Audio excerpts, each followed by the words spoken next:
नमस्ते भाई। उम्मीद करता हूँ आप सभी बिल्कुल ठीक होंगे और आज की इस खास वीडियो को देखने के लिए आप सभी बिल्कुल तैयार होंगे और किसी प्रकार की कोई समस्या आपको नहीं होगी। थंबनेल पे आपको क्लियर पता लग रहा है किस बारे में डिस्कशन होना है। एग्जाम डेट का अपडेट देना, कोई फैसला नहीं आया, क्लियर लिखा हुआ है। इस वीडियो का ऑब्जेक्टिव सिर्फ इतना सा है ताकि आप सच्चाई को जान पाएं और जान पाएं कि किस तरीके की बातें चल रही हैं। थंबनेल को किसी प्रकार से इतना ज्यादा वो नहीं बनाया गया कि ये या वो नहीं किया गया, ठीक है। कोई डराने वाली बात नहीं है, क्योंकि जो सच्चाई है हम उसके साथ रहते हैं, हमेशा से ऐसा ही रहा है, आगे भी। जो सही खबर होगी, सच खबर होगी, छात्रों के लिए होगी, वो खबर सबसे पहले अभी भी आपको जीताना जीएस पे मिलेगी और बाद में भी जीताना जीएस पे आपको मिलेगी, क्योंकि हमारा समर्थन हमेशा छात्रों के साथ रहा है। ठीक है, इस बारे में हमेशा आप याद रखना। दूसरी बात हम यहां पर ये करते हैं कि अब आज की वीडियो का हमारा ऑब्जेक्टिव क्या है कि आरआरबी ग्रुप डी का जो डेट है वो आना था, 17 नवंबर के लिए बातें चल रही थी, वो कहां तक सच्चा है। दूसरा, कैट का मैटर क्या है और सच्चाई क्या है। 30 अक्टूबर को मैटर हो सकता है, नहीं हो सकता, क्या है उसके ऊपर चर्चा करते हैं। सबसे पहले तो बात यह है कि कैट के द्वारा ही डिसीजन दिया जाना, जो डिसीजन आपका आना था 30 अक्टूबर को। आज तारीख कितनी है? 28 अक्टूबर है। अभी तक कोई फैसला नहीं आया है, ठीक है। हाँ, बहुत सारे लोगों के द्वारा कहा जा रहा है कि सच्चाई ये है कि बहुत सारी वेबसाइट्स के ऊपर अगर हम जाते हैं, मतलब आरआरबी की किसी वेबसाइट के ऊपर हम जाते हैं, तो वेबसाइटों पर जाने के तुरंत बाद क्या होता है, वहां पर अभी तक बताया गया है कि लेवल 1 की पोस्ट का एग्जाम यहां तक है और ये यहां से नहीं हटा है। दरअसल ये हटता नहीं है, राइट। पहले तो आप ये क्लियरिटी लाइए, ये हटता नहीं है, वेबसाइट अपडेट है, ये तभी हटेगा जब इसके ऊपर कोई ऑफिशियल अनाउंसमेंट होगा। अगर नहीं होता अनाउंसमेंट तो ये नहीं हटेगा, सिंपल सी बात ये है, ठीक है। अनाउंसमेंट से पहले ये नहीं हटाया जा सकता। अनाउंसमेंट अगर ये बिना अनाउंसमेंट के हटा दोगे तो आप तो पहले बता दोगे ना, कोर्ट का फैसला के इंतजार कहां कर रहे हो तुमने तो डिक्लेयर कर दिया, पेपर नहीं हो रहा, डिक्लेयर कर दिया ना। तो कोर्ट जब तक कुछ नहीं कह देता इसके ऊपर हाँ या ना दोनों ही तथ्यों में कहना गलत होगा, ठीक है। पहले तो आप इस बात को दिमाग में बांध लीजिए, ठीक है, क्योंकि कोर्ट के ऑर्डर के बगैर यहां से कोई भी चीज रिमूव नहीं की जा सकती, वरना जिम्मेदारी क्या होगी। तो ये कहना कि इसकी वजह से पेपर होगा, ये गलत है, ये पूरी तरीके से गलत है। हाँ, बट ये मान सकते हैं कि हाँ भाई, तैयारी पूरी हो चुकी होंगी। क्यों तैयारी पूरी मैं क्यों कह रहा हूं? मान के चलिए अगर कोर्ट ने हाँ कह दिया तो उसके लिए लैब वगैरह ऑलरेडी बुक हो गई होंगी। हालांकि जहां तक मेरी बात है, हर जगह तो मेरी बात नहीं है, लेकिन नोएडा, दिल्ली, मेरठ, उत्तर प्रदेश के और भी बहुत सारे क्षेत्र हैं, अयोध्या, वाराणसी, ठीक है, और ईस्टर्न उत्तर प्रदेश में भी ठीक ठाक, ठीक है, मिर्जापुर वगैरह, यहां पर हमारी जितनी बातचीत हुई, हम कुछ टीसीएस लैब्स वाले, कुछ कांटेक्ट वाले जानकार हैं, उनसे पूछा तो उनको भैया सीट वगैरह बुकिंग के लिए जानकारी मिल चुकी है कि हाँ भैया लैब्स वगैरह बुक है। क्योंकि अब लैब्स बुक है तो प्रेशर थोड़ा बढ़ जाता है रेलवे की तरफ कि वो पेपर थोड़ा कंडक्ट कराए। परंतु ये चीज कहना कि भाई हाँ ठीक है पेपर अब होके ही रहेगा, इसमें थोड़ी सी अभी भी ये है, हमें अपनी माननीय जुडिशरी का थोड़ा सा सम्मान करना चाहिए कि जब तक माननीय जुडिशरी इस पर कोई डिसीजन ना दे दे हम उस पर ना। परंतु यदि यह सत्य होता है तो ये थोड़ा सा आपको परेशानी भरा होगा, क्योंकि आपको तैयारी करने के सिर्फ 17 ही दिन मिलेंगे, इसके बाद 17 नहीं 16 ही दिन मिलेंगे, 17वें दिन तो पेपर हो जाएगा। बात तो ये भी जरूरी है। इसके लिए आप क्या कर सकते हैं, ठीक है, इसके लिए आप क्या कर सकते हैं बहुत ध्यान से समझिए। इसके लिए अगर आप जाते हैं, ठीक है, किस पे, इसके मतलब यहां से ये मत सोचा प्रमोशन शुरू हो गया, अरे भैया रुक जाओ, हम वो प्रमोशन वाले नहीं है, 1 मिनट रुक जाओ, मैं सिर्फ आपको बहुत कॉमन सी चीज बता रहा हूं, ठीक है, डट जाओ थोड़ा सा।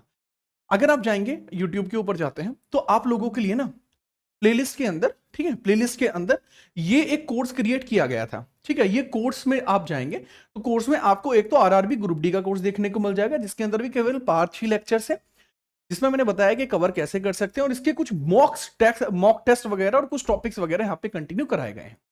इसके अलावा अगर वन शॉट आप देखना चाहते हैं तो वो दिल्ली पुलिस वाले कोर्स में देख लेना, रेलवे के लिए ये भी कारगर है, इंडियन पॉलिटी वन शॉट है, एंशिएंट हिस्ट्री, मेडिवल हिस्ट्री, इन सब का वन शॉट भी है।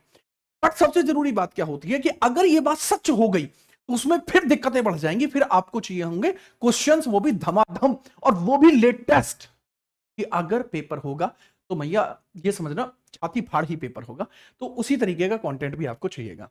इसी वजह से जितने भी ऐसे क्वेश्चन है जो इस बार रेलवे में पूछे गए, हिस्ट्री के इस 2025 में ग्रेजुएट लेवल पे जो सवाल पूछे गए 269 पूछे गए, ज्योग्राफी के 201, पॉलिटी के 242, इकोनॉमिक्स के सबके सब ये देख लीजिए, ये ग्रेजुएट लेवल है। ये है भाई साहब आपका अंडर ग्रेजुएट लेवल, जिसमें इतने इतने सवाल आपके पूछे गए हर एक में। और ये पूरी की पूरी ये पूरी की पूरी जो पीडीएफ आप देख रहे हैं, हर एक क्वेश्चन के साथ आंसर के साथ शिफ्ट वेरीफाई करके, मतलब दोनों तरीके से आप देख लीजिए, ठीक है, शिफ्ट वेरीफाई करके ये जो पीडीएफ है ये हमने रेडी करा के, इवन ये तक भी मैंने बताया है कि कितने प्रतिशत बच्चों ने इसको सही किया, कितने प्रतिशत बच्चों ने इसको गलत किया, ताकि आप मिस आउट ना कर जाए। तो इसमें करंट अफेयर भी है, हर कुछ है। तो ये सारी पीडीएफ प्लस इसके अलावा कुछ एडिशनल क्वेश्चन हमने भी बनाए हैं भैया। ऐसा थोड़ी है कि हम सारा पीवाईक्यू पे छोड़ देंगे, कुछ एडिशनल क्वेश्चन हमने भी बनाए हैं इस तरीके से। एडिशनल क्वेश्चन है स्टैटिक जीके के 500 से ज्यादा क्वेश्चन है, 684 क्वेश्चन है विद आंसर की, एंड में इसके आंसर की लग रही है। सेम इसी तरीके से इकोनॉमिक्स की आंसर की भी है। जो ग्रुप डी में आ चुके पहले क्वेश्चन है उनका कंपाइलेशन है पीछे 5 साल का, तो वो भी हर एक सब्जेक्ट का है। तो ये सारा का सारा कंटेंट भी जो है आपके लिए अभी वर्तमान में जरूरी है कि अगर 17 तारीख में कुछ इस प्रकार की बातें होती हैं तो उसके लिए जरूरी है। तो ये आपको कैसे मिल सकता है, यही डिस्क्रिप्शन में एक लिंक दी गई है, उस पर क्लिक करके आप उसको ले सकते हैं। एग्जाम्पल के लिए जैसे अगर मैं बताऊं, यूपीएसआई के लिए भी हमने डेटा को रेडी किया था जैसे, ठीक है। तो जैसे वीडियो, अब ये वीडियो चल रही होगी, इस वीडियो के नीचे अगर आप डिस्क्रिप्शन में जाएंगे तो वीडियो के डिस्क्रिप्शन में आपको इस प्रकार से पीडीएफ की एक लिंक दिखेगी, उस पर आप क्लिक करेंगे और यहां से स्क्रॉल करके उस चीज को आप इस तरीके से ले लेंगे। पूरी पीडीएफ एक ही बंडल में मिल जाएगी, सारी पीडीएफ जितनी भी मैंने देखी सब की सब एक बंडल में। और इसका नाम होगा आरआरबी ग्रुप डी बेस्ट, आपको करके आपको देखने को मिल जाएगा। ये रहा RRB group D complete GK GS, 2500 से ज्यादा क्वेश्चन है, सब आप ही के लिए हैं और बहुत ही क्लासी है, प्रिंटेबल फॉर्मेट आपका इसको मिलेगा, ठीक है। तो ये रही बात। दूसरा, अब इसके लिए मॉक टेस्ट जो कराए जाने वो बहुत जरूरी होंगे। तो मॉक टेस्ट को मैं यहां लाइव यूट्यूब पर ही कराऊंगा। Mock test live on YouTube मैं लेने वाला हूं, ठीक है। कुछ समय से क्लास भले ही नहीं चल रही है, पर यकीन मानिए 2 दिन के अंदर जो भौकाल शुरू होगा वो अलग लेवल पर होगा। तो उस चीज को मैं लाइव यूट्यूब पर स्टार्ट करने वाला हूं, ठीक शाम के 7 बजे का अभी तो प्लान है, बाद में हम सोचेंगे। तो अगर आप 7 बजे के लिए रेडी हैं तो आप बता दीजिएगा। 7 PM जो आपका टाइम होगा वो किस चीज के लिए होगा सर? यूट्यूब के लिए होगा, मॉक टेस्ट के लिए होगा, और वो भी किसके लिए? ग्रुप डी के लिए। और वो चीज 2 दिन के अंतर्गत पे शुरू हो जाएगी, अगर आप तैयार हैं तो याद रखना। दूसरी बात यह है कि जो 30 तारीख में इसका डिसीजन आना है, मैं किस पक्ष में हूं भैया? मैं तो सबके पक्ष में हूं, मतलब मैं हूं स्टूडेंट्स के पक्ष में। मैं चाहता हूं चीजें स्टूडेंट्स के लिए बेहतर हो, बात तो ये समझना। हालांकि यहां पे चांसेस हैं कि पेपर जो है टेक प्लेस करे, चांसेस हैं इस चीज के, लेकिन मैं जुडिशरी के आगे नहीं जा सकता जब तक जुडिशरी इस पे कुछ नहीं सुना देती, नहीं कह सकता। परंतु याद रखना कि अगर अनाउंस हुआ तो 16 दिन में चीजों को कवर करना मुश्किल होगा। तो ये 2500 क्वेश्चन जो है एक बार इनको भी देख लेना, प्लस अगर वन शॉट देखना है उन सभी का तो वो भी देख लेना, वो भी यूट्यूब पर जीत राणा जी आपके चैनल पे पड़ा। और याद रखना, अगर खबर सच्ची होती तो आपसे बहुत टाइम पहले ले आता, मैं बहुत रुक के इस वीडियो को बनाना पड़ा है, क्योंकि आप लोगों के सामने बहुत सारी भ्रामक वीडियो आई जा रही थी, इसलिए मुझे आना पड़ा, ठीक है। याद रखना, क्योंकि यदा यदा ही धर्मस्य ग्लानिर्भवति भारत, ठीक है, याद रखिएगा। बाकी मिलते रहेंगे इसी प्रकार से, जो चीजें होंगी सच्चाई के साथ होंगी। टेलीग्राम आपका दिया गया है, आप लोगों का टेलीग्राम है, उस पर जुड़ जाइएगा, जिससे कि कोई भी बात हो तुरंत सबसे पहले आपको सच्चाई तक पहुंचाया जा सके, ठीक है। मिलते रहेंगे इसी प्रकार से, तब तक के लिए जय हिंद, वंदे मातरम।